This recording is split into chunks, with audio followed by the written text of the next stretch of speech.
예레미야 32장 16절부터 35절까지 교독하겠습니다. 예레미야 32장 16절부터 35절, 16절부터 교독합니다. 내가 매매 증서를 네리야의 아들 바룩에게 넘겨준 뒤에 여호와께 기도하여 이르되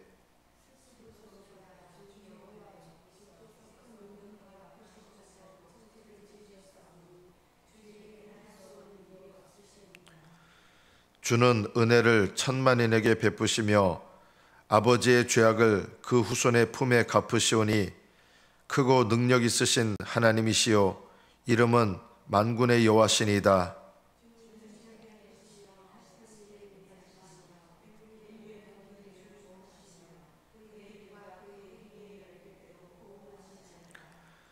주께서 애굽 땅에서 표적과 기사를 행하셨고 오늘까지도 이스라엘과 인류 가운데 그와 같이 행하사 주의 이름을 오늘과 같이 되게 하셨나이다.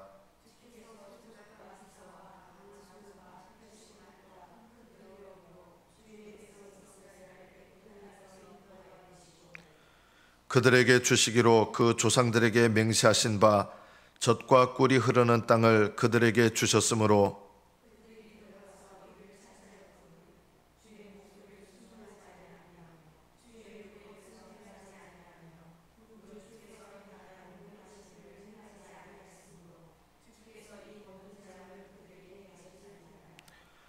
보옵소서. 이 성을 빼앗으려고 만든 참호가 이 성에 이르렀고 칼과 기근과 전염병으로 말미암아 이 성이 이를 치는 갈대아인의 손에 넘긴 바 되었으니 주의 말씀대로 되었음을 주께서 보시나이다.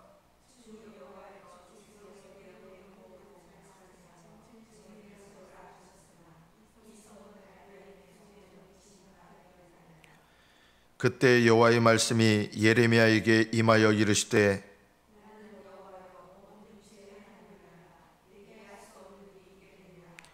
그러므로 여호와께서 이와 같이 말씀하시니라. 보라, 내가 이 성을 갈대아인의 손과 바벨론의 느부갓네살 왕의 손에 넘길 것인즉 그가 차지할 것이라.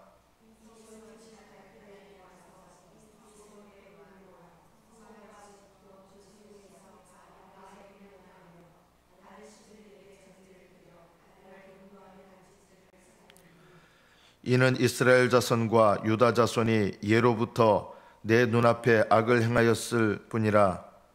이스라엘 자손은 그의 손으로 만든 것을 가지고 나를 경노하게 한 것뿐이니라. 여호와의 말씀이니라.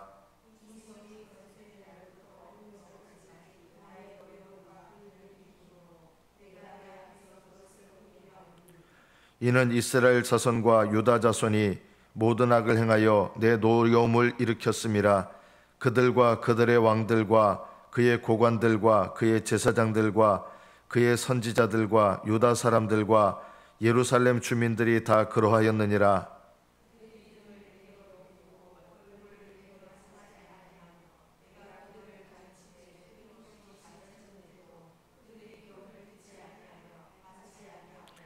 내 이름으로 일컫는 집에 자기들의 가증한 물건들을 세워서 그 집을 더럽게 하며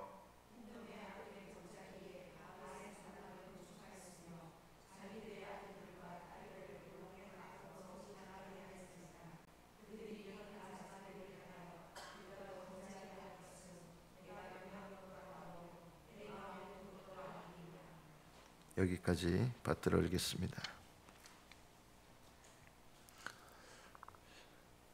믿음은 날마다 돌아볼 필요가 있죠. 믿음을 돌아본다고 할 때 믿음의 어떤 측면을 돌아봐야 될까요?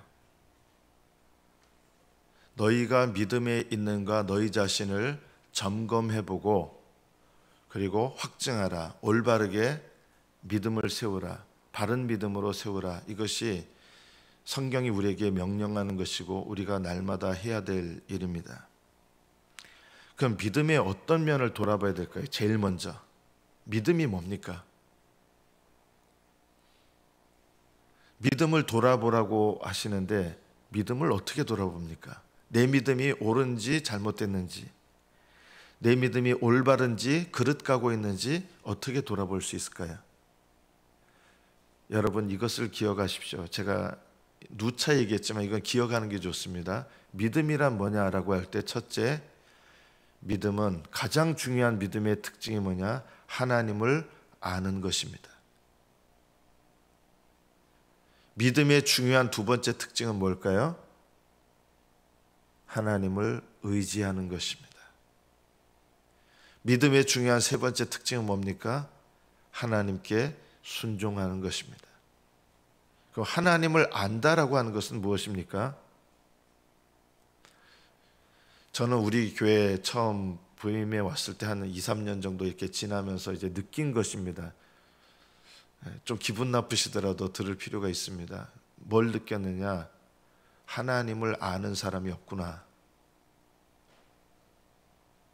하나님을 알지 못하고 또 하나님을 안다고 착각하고 있구나. 두 부류입니다. 제가 판단하는 마음으로 하는 게 아니라 솔직하게 얘기하는 거예요. 하나님을 아는 사람이 없고 하나님을 안다고 착각하는 사람밖에 없구나. 그럼 하나님을 안다는 게 뭡니까? 하나님을 안다는 것은 하나님과 친밀한 관계 속에서 하나님과 친밀한 교제를 누리며 그 교제를 통해서 하나님을 경험하는 것, 이것이 하나님을 아는 것입니다. 단순히 성경 지식 많은 거, 성경 박사인데도 하나님을 전혀 모를 수 있습니다. 또 성경적인 교리 100% 완벽하게 아는데도 전혀 하나님을 모를 수 있습니다. 여러분들이 교회에서 열심히 또 봉사하시는데도 하나님을 전혀 모를 수 있습니다. 그것이 하나님을 아는 것은 아닙니다. 하나님을 안다는 것은 하나님과 친밀한 관계 속에서 영적인 교제를 통하여 하나님을 경험하는 것, 이것이 하나님을 아는 것입니다. 이것은 우리 교회의 문제뿐만 아니라 사실은 오늘날 교회에 거의 대다수 성도들이 하나님을 모릅니다.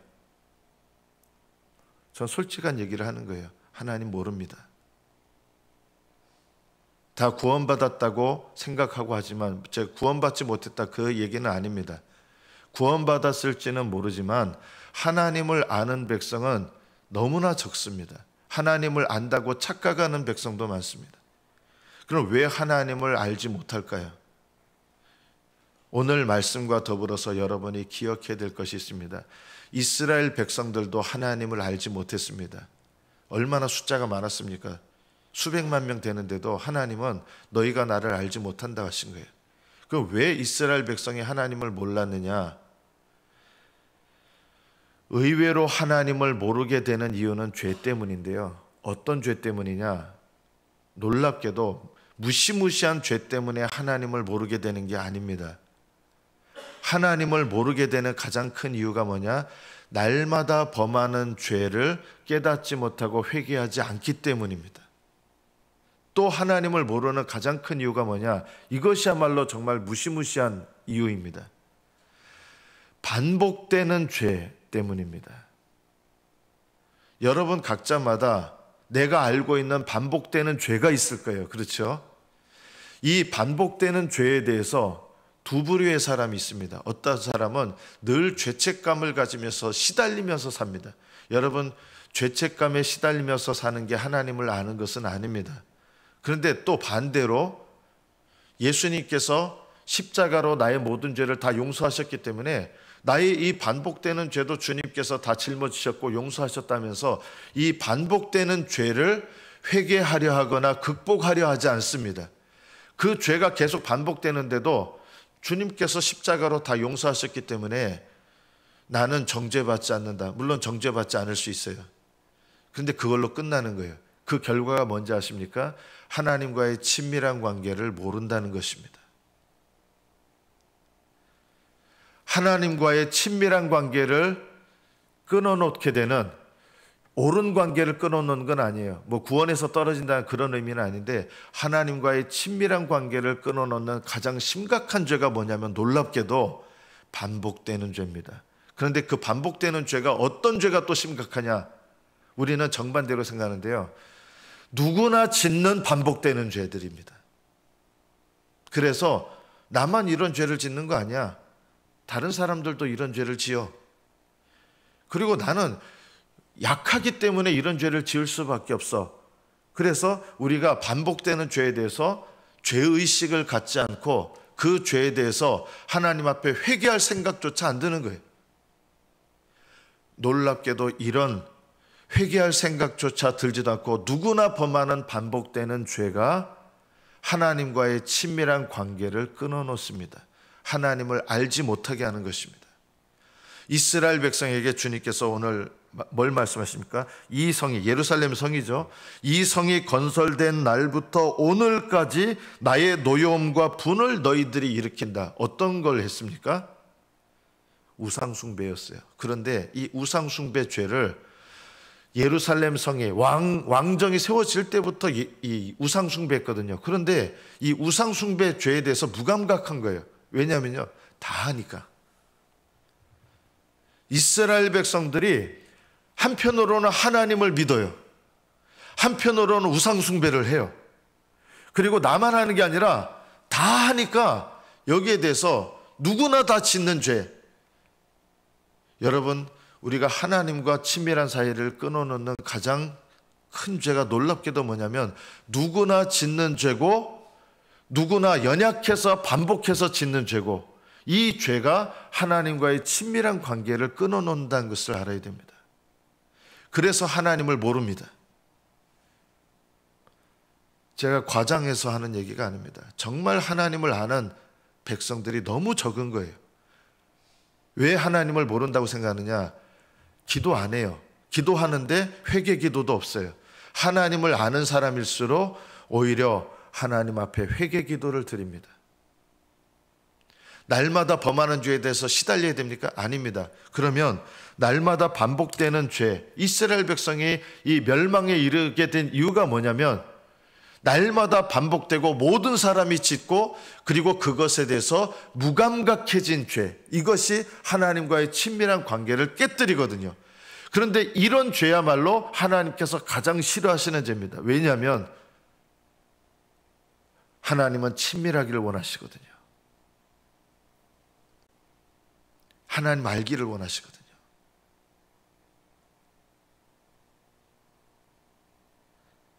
사람들은 이렇게 생각합니다. 반복되는 죄는 못 끊습니다. 천만의 말씀입니다. 적어도 잘 안 끊어지죠. 반복되는 죄는요. 잘 안 끊어져요. 그러면 우리가 그 반복되는 죄에 대해서 어떤 태도와 마음을 가져야 되느냐? 더욱더 하나님을 의지하려고 하는 마음을 가지셔야 마땅하고요. 왜 죄가 반복되냐면 사실은 이거예요. 하나님을 두려워할 줄 아는 마음이 너무 적어서 그래요. 하나님 나 보신다는 거 알지만 하나님이 정말 불꽃 같은 눈으로 보신다는 것을 내 눈앞에서 보고 계신다는 걸 정말 내가 깨달으면 그 죄를 감히 범할 수 있을까요? 누군가 사람이 내가 죄 짓는 거 보면 못 짓잖아요. 그 죄는요. 우리는 결국은 사람이 볼 때는 내가 그 죄를 못 짓는데 하나님이 보시는 거 하나님이 이해해 주실 거야. 그리고 하나님을 사람보다도 두려워하지 않아요. 사실은요. 이게 우리의 신앙의 진짜 현주소예요. 우리는 사람이 보는 건 두려워하는데 하나님이 보시는 건 두려워하지 않아요. 그래서 우리가 왜 반복되는 죄를 짓게 되느냐? 하나님을 경외하는 마음이 부족하기 때문입니다. 이게 원인입니다. 그래서 뭘 기도하셔야 되느냐? 하나님 나에게 하나님을 두려워할 줄 아는 마음을 달라고 기도하셔야 됩니다. 또 뭘 기도하셔야 될까요? 반복되는 죄는 내가 못 끊어. 물론 우리 힘으로 안 끊어집니다. 그렇기 때문에 내 힘으로 안 되는 일이기 때문에 더욱더 우리가 배워야 될 일이 뭘까요? 하나님을 의지하는 믿음을 가져야 됩니다. 약속을 붙잡아야 됩니다.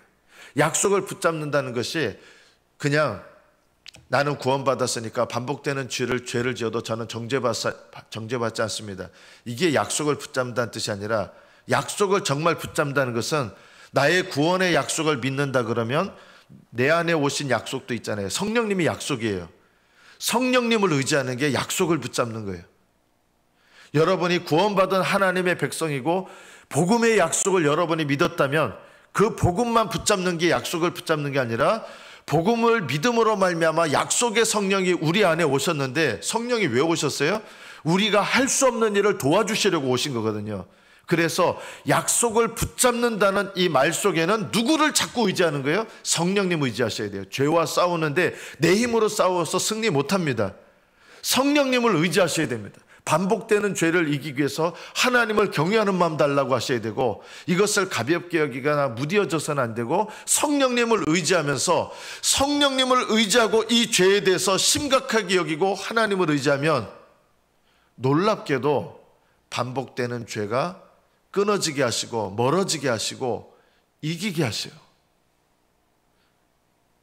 사도 바울이 저는 반복되는 죄를 늘 지을 수밖에 없는 약한 자입니다, 이렇게 얘기하는 거 성경에서 보신 적 있습니까? 사도들이, 그리고 주의 백성들이 저는 연약하기 때문에 이 반복되는 죄를 결코 극복할 수 없습니다, 이런 얘기를 한 거 보셨습니까? 성경은 정반대로 얘기합니다.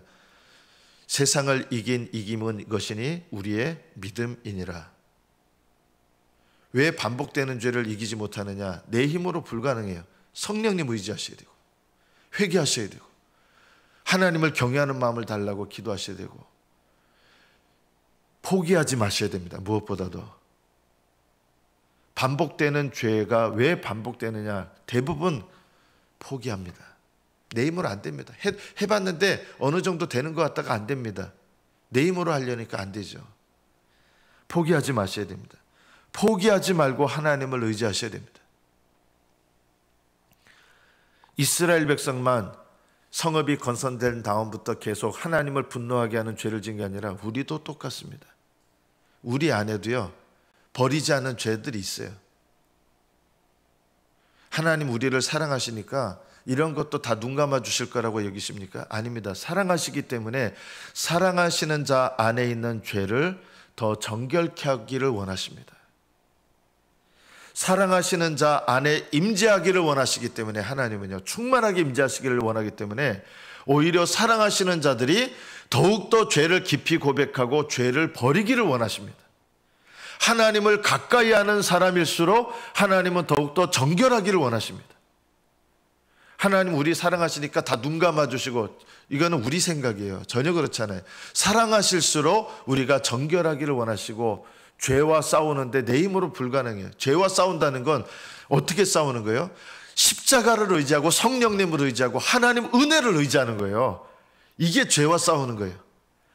그래서 예수님의 사랑과 은혜를 더욱더 묵상하시고 실패했다고 포기하지 마십시오. 반복되는 죄, 내가 내 힘으로 하려다 보면, 저도 지금까지 제 인생 가운데 왜 내가 하나님을 알지 못하느냐, 가장 큰 이유가 반복되는 죄입니다. 반복되는 죄가 없는 사람이 없어요. 그러나 하나님의 성령께서는 우리 안에서 날마다, 그리고 반복되는 죄를 이길 수 있는 은혜를 베풀기 위해서 우리 안에 계시거든요. 그러려면요, 뭐가 더 필요하냐? 여러분, 포기하지 않고 기도하셔야 돼요. 하루에 10분, 15분 이렇게 기도 생활하시면서 나의 반복되는 죄를 이기고 승리하고 세상, 안 돼요. 보통 그렇게 안 돼요. 제가 반복되는 죄를 짓는다고 구원에서 떨어진다거나 그걸 얘기하려는 게 아니에요. 예수님을 믿고 주님으로 영접하고 난 다음에 왜 우리는 하나님과 친밀한 교제를 나누지를 못하느냐? 이 문제가 너무나 중요한 문제입니다. 하나님을 아는 백성들이 너무나 적은 것입니다. 그 가장 큰 이유는 날마다 범하는 죄 회개 안 합니다. 반복되는 죄 회개 안 합니다. 하나님을 의지하려고 안 합니다. 오늘 말씀을 보시면요, 주님께서 이스라엘 백성에게 원하신 것이 있었어요. 예레미야 선지자를 통해서 주의 목소리를 순종하지 않았습니다. 주의 율법을 행하지 않았습니다. 주께서 명령하신 일을 행하지 않았습니다. 이스라엘 백성들의 이 거의 대부분의 모습이었던 거예요. 하나님께서 내 말을 지키려고 하는 백성이 없다는 거예요. 별로. 그냥 겉으로 나타나는 율법 지키는 거, 이런 거 누가 제일 잘합니까? 바리새인과 서기관들 제일 잘해요. 겉으로 나타나는 신앙생활. 주님은 오히려 바리새인과 서기관들이 겉으로 굉장히 거룩해 보이지만 속에는요 얼마나 교만한 마음 가득한지, 하나님을 의지하는 믿음은 전혀 없고 하나님을 아는 것도 없고. 바리새인과 서기관 하나님 몰랐습니다. 겉으로는 율법 열심히 지키고 굉장히 제사 열심히 드린 것 같지만 그들의 내면 가운데 하나님을 아는 믿음이 없고 하나님을 의지하는 믿음이 없고 하나님께 겸손히 순종하는 믿음이 전혀 없는 거예요. 그들은 껍데기 신앙생활하는 거예요. 그리고 본인들은 어떻게 생각하는지 아십니까? 우리들은 하나님을 잘 믿고 있다고 생각하는 거예요. 오히려 내가 하나님을 잘못 믿고 있다고 생각하면서 성전 앞에 나와서 거기서 애통하면서 기도했던 세리가 오히려 주님께서 의롭다 여기신 거예요. 바른 관계로 하나님께서 새롭게 하신 거예요. 여러분, 바른 관계와 또 친밀한 관계는 다릅니다. 예수 그리스도 안에 있는 자들은 바른 관계가 된 사람들이에요. 바른 관계가 된 사람들, 성도들이 제일 중요한 게 뭘까요? 친밀한 관계를 맺는 거예요. 친밀한 관계 속에서 하나님과 친밀한 교제를 누리는 것이 하나님을 아는 것입니다. 이것이 신앙생활에 제일 중요해요. 이것이 없는데 껍데기 신앙생활로 만족하는 성도들이 너무 많은 거예요. 저는요 거의 대다수가 그렇다. 저 과장되게 말하는 거 아니에요. 거의 대다수 성도들, 직분이 있든 없든 껍데기 신앙생활을 하시는 거예요. 그 내면 안에 하나님을 아는 것이 없는데, 사람들한테는 칭찬 들을지 몰라도요 하나님께서는 전혀 다르실 수 있는 거예요. 하나님이 제일 중요하게 여기시는 게 뭔지 아세요? 하나님 아는 거예요. 누가 하나님을 압니까? 날마다 내 죄를 깨닫고 회개하며 하나님을 의지하는 사람, 반복되는 죄로 인해서 낙심하지 않고 포기하지 않고 오히려 그것 때문에 성령님 더 의지하고 하나님 경외하는 마음 내게 달라고 몸부림치면서 하나님 앞에 이 죄를 끊기 위해서 하나님을 의지하려고 애쓰는 사람, 오히려 이런 사람들을 하나님이 가까이 하시고 이런 사람들이 오히려 하나님의 은혜를 경험할 가능성이 높습니다. 은혜를 받게 되면 죄를 이길 능력과 힘이 생깁니다. 내 힘으로 안 됩니다. 내 결심으로 안 됩니다. 여러분 아시잖아요. 반복되는 죄 끊으려고 암만 결심해도 되든가요? 결심이 흐지부지 되고 또 넘어지고. 왜 그런지 아십니까? 죄를 이기는 능력은 하나님의 은혜지 내 힘이 아닙니다. 내 결심으로 안 됩니다. 굳세게 결심해도 하나님의 은혜가 없으면 넘어지게 돼 있습니다. 하나님과의 친밀한 관계를 사모하고 그 관계 속에 나아가려면 우리가 반드시 기억해야 될 것이 날마다 범하는 죄를 주님께 고백하고 회개하는 것, 그리고 내 삶 속에 각자마다 아실 거예요. 누구나 다, 사람은 다 그래 하면서 아무렇지 않게 반복하면서 짓는 죄를 오히려 심각하게 여기고 이것을 내가 이기게 해달라고 누구를 계속 미워하는데, 계속 미워하면서 사람은 다 약해서 미워할 수밖에 없어. 아니에요. 형제를 사랑하라고 하셨죠. 언제 미워하라고 하셨습니까?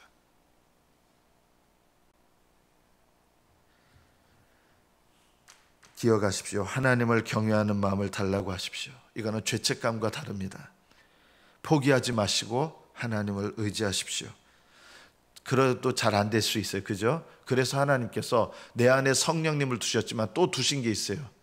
함께 기도해 주는 믿음의 공동체를 통해서, 합심 기도를 통해서 죄를 이길 수 있는 은혜와 능력을 주세요. 그래서 두세 사람이 내 이름으로 모여서 이 죄를 이길 수 있는 힘을 달라고. 그러려면 서로 솔직하게 고백하는 게 있어야 되잖아요. 그냥 서로 껍데기뿐인 교제를 나누는 이런 공동체가 거의 대부분이에요. 저는 솔직하게 말씀드리는 거예요. 대부분 교회에서 서로 교제하고 나눈다 그러는데 그냥 껍데기. 정말 진짜 교제가 뭐냐면요, 내 죄를 서로 구하며 극복되지 않는 이 죄를 구하면서 같이 그것을 안타깝고 긍휼히 여기는 마음, 사랑하는 마음으로 같이 기도해주고, 그래서 죄에 대해서 승리하게 하시는 하나님의 은혜가 그 기도의 응답으로 임하고, 이게 공동체 목적이거든요. 두세 사람이 왜 모여야 되느냐, 이걸 위해서 모여야 되는데 맨날 모여가지고 그냥 남의 죄들 얘기하고 또 교회 불만 얘기하고. 여러분 그거 아무 소용없어요. 그런 거요. 그런 거 하지 마세요. 모여가지고 누구에 대한 불만, 심지어 목사님에 대한, 교회에 대한 불만, 그런 거 얘기해봤지 마시고 뭐라 해야 되느냐? 서로 죄를 고백하면서 같이 그걸 위해서 극복하도록 기도해 주는 거. 이게 진짜 공동체예요. 이런 공동체가 아니면요, 암만 많이 모여도요, 주님은 거기에 함께하지 않으세요. 주님을 알기 위한 공동체에 임하시는 거예요. 저는 우리 교회 공동체가 작아도, 교회는 크냐 작냐, 크다고 잘못된 거 없고 작다고 뛰어난 것도 없어요. 작아도 얼마든지 육신적이고요, 작아도 얼마든지 하나님 뜻 거스리고요, 작은 교회가 아름답지도 않아요. 크다고 아름답지 않은 것도 아니에요. 크면서도 더 훌륭한 교회도 많고요. 하나님 크기와 상관없이 뭐냐? 예수님의 이름으로, 내 이름으로 모여서, 두세 사람이 내 이름으로 함께 모여서 올바르게 기도하는 공동체. 이게 주님께서 기뻐하시고 함께 하시는 공동체예요. 믿음의 공동체가 필요합니다. 그리고 십자가의 은혜를 의지하십시오. 모든 죄를 용서하셨기 때문에 정죄받지 않습니다. 이걸로 끝나는 게 아니라 그것을 의지하면서 정죄하지 않으시기 때문에 오히려 나의 죄를 용서하신 주님의 은혜를 의지하면서 죄와, 하나님의 은혜로 죄와 싸우는 것, 날마다 아무렇지 않게 여기는 거를 아무렇지 않게 여기는 게 아니라 심각하게 여기고 하나님과 친밀하려면 이게 제일 중요한 적이란 걸 알아야 돼요. 그래서 포기하지 않고 은혜를 붙잡고 약속을 붙잡는 것. 그래서 믿음은 하나님을 아는 것입니다. 하나님을 아는 백성들이 되시기를 축복합니다. 이스라엘 백성들 그렇게 많았지만 하나님을 아는 백성 수백만 명, 한 200만 명 됐겠죠. 이 당시 200~300만 명. 이 중에 하나님을 아는 백성들이 너무나 적은 거예요. 본인들은 하나님을 안다고 생각하는데, 하나님을 아는 시작은 내 죄를 깨닫고 회개하는 것. 회개하면서 내 힘으로 회개하는 게 아니라 십자가의 은혜, 하나님의 약속, 복음의 약속, 복음의 은혜를 의지하면서 하나님의 은혜를 경험하는 것. 이것이 하나님을 아는 시작입니다. 하나님을 아시는, 날마다 아시는 믿음의 백성들 되시기를 축복합니다. 기도하겠습니다.